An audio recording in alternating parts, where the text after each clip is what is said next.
রাজার ছেলে যেমন রাজা হয়, জমিদারের ছেলে যেমন বাই বর্ন জমিদার হয়, রাজনীতিতেও যারা নেতা রয়েছে তার ছেলে কিন্তু নেতাই হচ্ছে। সবাই সভাপতি, সবাই সহসভাপতি এবং সবাই চাঁদাবাজি করছে। বাংলাদেশে যুগের পর যুগ শত শত বছর ধরে কিন্তু বাঙালিরা নিজ ভিটেতে গোলামি করেছে এবং জমিদার প্রথা যখন ছিল তখন কিন্তু এমন হয়েছে যে ব্রিটিশরা নীল চাষ থেকে শুরু করে আরও বিভিন্ন রকম নিয়মের মাধ্যমে এবং খাজনা নিয়ে কৃষক শ্রেণী যারা রয়েছে তাদেরকে কিন্তু নিষ্পেষিত করেছে এবং সেই যে জমিদার প্রথা সেটা উচ্ছেদের আজকে ৭৫ বছর হয়েছে এই স্বাধীন বাংলাদেশে।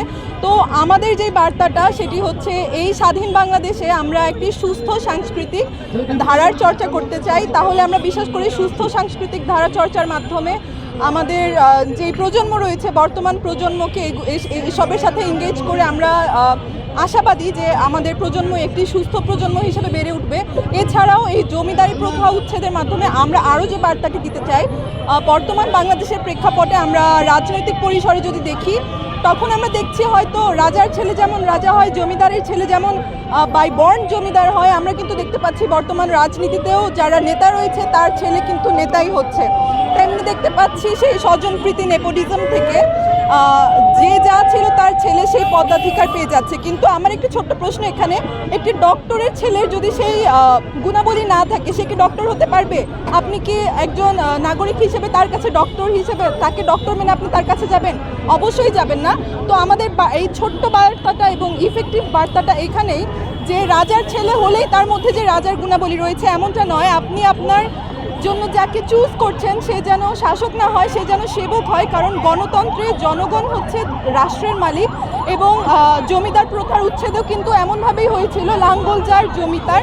তো সেই বার্তা থেকে আজকের আমাদের এই প্রোগ্রামটি ছিল।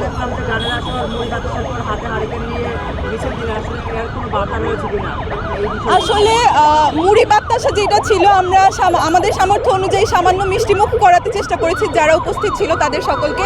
এবং হারিকেন যেটা আমাদের বর্তমান যুগে হয়তো আমরা ইলেকট্রিসিটি এবং আরও নানান রকম সুযোগ সুবিধা ভোগ করছি, কিন্তু জমিদারকালীন সময় আমরা যদি এখন থেকে ৭৫ বছর আগে ফিরে যাই তখন কিন্তু ইলেকট্রিসিটি সবার হাতের নাগালে ছিল না। তখন কিন্তু সবার ঘরে ঘরে এই আলোক মাধ্যমটা ছিল কিন্তু হারিকেন। তো যখন এই জমিদার প্রথার উচ্ছেদ হয় তখন আমরা ইতিহাস থেকে জানতে পারি কৃষকরা কিন্তু হারিকেন নিয়ে আনন্দ উল্লাস করেছিলেন এবং পথে বের হয়েছিলেন। তো সেই জায়গাটাকে বজায় রাখার জন্য আমরা হাতে হারিকেন মিছিল এবং মিষ্টিমুখ উৎসব করার জন্য বেরিয়েছি। একটা বিষয় সেটা হচ্ছে বাঙালি জাতি বিভিন্নভাবে এটা একটা অত্যন্ত সুন্দর প্রশ্ন। আমি কিছুক্ষণ আগেও এই ব্যাপারে বলেছি, আমাদের আসলে বর্তমান যে গণতান্ত্রিক শাসন ব্যবস্থা এতে করে আসলে গোপনভাবে নিষ্পেষিত হবার কোনো কিছু নেই। আমরা যদি দেখি আমাদের পাশের দেশ কিংবা আমাদের বর্তমান দেশে যেসব শাসক রয়েছেন তারা কিন্তু সুযোগ পেলেই, সুযোগের অভাবে সবাই শাসক, কিন্তু সুযোগ পেলেই শোষক হয়ে ওঠে।